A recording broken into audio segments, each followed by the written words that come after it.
Assalomu alaykum. Men ismim Aziza, 32 yoshdaman. Parkent tumanidan keldim, o'qituvchiman. Soxtaga operatsiya qildirishga keldim.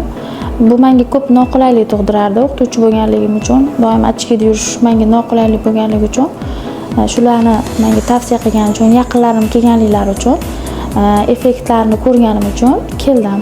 Xudo xolisa, operatsiyadan keyin yana sizlarga o'zimni qanaqa holatdaligimni aytib beraman.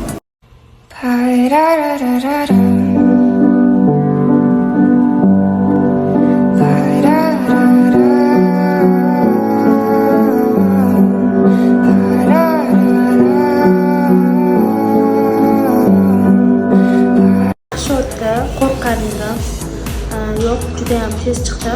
Ularni hamma aytganlarini qildim. Yaxshi chiqdi. Umuman og'riq sezilmadi.